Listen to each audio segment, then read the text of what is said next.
D'abord, félicitations, Jean, c'est pas la première fois qu'on vous reçoit. Vous n'êtes pas votre premier succès, mais là, j'ai l'impression qu'il y aura peut-être un avant et un après, parce que plus de 100 000, il y a déjà un deuxième tirage. Oui, même un troisième. Un troisième tirage. Ouais. C'est incroyable, complètement Ça incroyable. vous surprend? Oh oui, il manquerait plus que ça, que je trouve ça normal. J'écris un livre, tout le monde devrait le lire. Non, je suis sidéré, oui, bien sûr. Ouais. Alors, entrer dans la danse, ça se passe à Strasbourg. L'époque, le Moyen-Âge. Oui, il y a 500 ans cette année. Où il y avait à cette époque-là des affreux, des sales et des méchants. Mais exactement, on peut dire ça comme ça. Exactement, et des gens très malheureux. À Strasbourg, en 1518, il leur est tout tombé sur la gueule. Il y a eu des problèmes météorologiques, il y a eu la famine, toutes les maladies leur sont arrivées dessus. Dans la même année, la peste, le choléra, la variole, la syphilis au mois de mai et tout, et même une maladie c'est la dernière fois qu'elle est apparue sur Terre, qui s'appelle la suette anglaise. Vous chopez ça, 2 jours après, vous êtes mort. Et donc, les gens étaient dans un état de désespoir total. Les femmes, quand elles avaient fini d'allaiter, elles allaient sur un pont, le pont du Corbeau à Strasbourg, balancer leur enfant à la rivière, parce que de toute façon, elles n'auraient pas pu le nourrir. Quand elles ne les mangeaient pas. Et voilà. Et les gens non, à manger leurs enfants. Il y avait une telle misère qu'on mangeait ses enfants. Il n'y avait plus un chien, plus un chat, plus un rat, plus une souris à Strasbourg. Tout avait été bouffé. Ouais. Et il y a une première femme, Emmeline Trophéa, qui le vendredi 12 juillet 1518 vers midi, sort de chez elle, va balancer son môme à la rivière, oui. Elle revient rue du Jeu des Enfants. C'est incroyable. Une rue qui existe toujours à Strasbourg. Et là, dans la rue, elle se met à danser. Sauf qu'il y a eu un problème, c'est que sa danse est devenue contagieuse et que tous les gens qui étaient dans des situations catastrophiques comme elle se sont mis eux aussi à danser. Et par milliers, ils ont dansé. Mais dans cette espèce, ils sont pris de transe. Hein. Mais oui, et ils dansaient, mais à pu pouvoir s'arrêter nuit et jour pendant des semaines entières. Les gens mouraient d'épuisement, de crise cardiaque, et ça a foutu un bordel dans la ville. Le maire, le clergé, personne ne comprenait rien à ça, et donc ça raconte toute l'histoire de cette... Alors on essaie de comprendre. Est-ce que c'est une maladie du système nerveux qui rend fou? Ouais. Est-ce que ça a un rapport avec ce qui deviendra la danse de Saint-Guy? Les médecins disaient, en tout cas, on sait ce que c'est pas. C'est pas une crise d'épilepsie collective, parce qu'ils n'ont pas d'écume baveuse aux lèvres.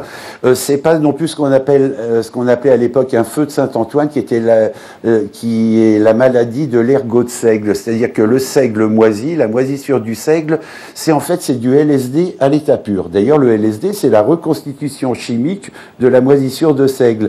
Mais ça peut pas être ça déjà parce qu'il n'y avait plus de seigle, il n'y avait plus rien à bouffer, mais qu'en plus le seigle diminue l'afflux sanguin dans les membres, donc empêche mécaniquement de danser. Donc ça pouvait pas être ça. Il disait à l'évêque, ça peut pas être une danse de Saint-Guy, parce que la danse de Saint-Guy, c'est pas une danse, c'est des secousses nerveuses, tandis que les gens faisaient vraiment des caroles, des ronds, des tresses. C'est parce que la danse de Saint-Guy, c'était une maladie infectieuse du système nerveux central qui apparaissait après des infections graves. Ouais. C'était ça au départ. Ouais. Et les médecins disaient, tout ce qu'on sait, c'est que c'est une fièvre. Et alors, ils ont eu une drôle d'idée. Ils ont dit, plutôt que d'essayer d'empêcher les gens de danser, faut les faire danser encore plus. Donc, derrière la cathédrale, ils ont construit une grande estrade pour y mettre tous les danseurs, un dance floor. Et les musiciens avaient été réquisitionnés pour jouer de la musique nuit tous les jours pour les gens, parce que les médecins disaient, comme c'est une fièvre, pour que ça parte, il faut transpirer. Donc, il faut qu'ils transpirent encore plus. Comment avez-vous trouvé ce fait divers? Alors ça, je me souviens très bien, c'était en 2016, j'allais à la foire du livre de Brive par un train spécial d'écrivains qu'on appelle le train du cholestérol. Oui. Parce que c'est un train, vous rentrez à 9h dans le train, à 9h30, on commence à vous servir l'apéritif, l'alcool de noix, de Corrèze, et l'apéritif à 9h30, c'est un style. Et si on reste 3 jours à la foire du livre, quand on revient, on n'a pas le même taux de cholestérol. Exactement. Et puis au fur et à mesure, après déboulent les foie gras, les confits de canard avec du vin, tout. À 11h30, tout le monde en est à la vieille prune de Souillac. Donc tous les écrivains sont torchés. Et à un moment, je vois un jeune homme qui vient me voir, qui s'appelle Julien Bisson, qui était le rédacteur en chef de Lire. Il me dit, Jean, est-ce que tu as déjà entendu parler de l'épidémie de danse à Strasbourg en 1518 ? Je regarde ses yeux brillants, je me dis, donc c'est lui le plus bourré du train. Oui. Et le soir, sur Internet, je tape Strasbourg, danse 1518, et là je lis, je tombe sur une chronique alsacienne qui dit « Une étrange épidémie a eu lieu dernièrement et s'est répandue dans Strasbourg, de telle sorte que dans leur folie, beaucoup se mirent à danser et ne cessèrent jour et nuit sans interruption pendant 2 mois jusqu'à tomber inconscients. Beaucoup sont morts. » Et là je me dis « Mais putain, c'est vrai cette histoire !» Et c'est comme ça que je suis parti sur le livre. Ah oui, alors, j'ai lu tout ce qui a été écrit sur votre livre, vous avez des critiques extraordinaires. L'Express, vous faites swinger l'histoire, un épisode ahurissant de l'histoire, ça sont les Belges. François Bunel, La Grande Librairie, allez-y, c'est formidable, c'est drôle, c'est terrifiant.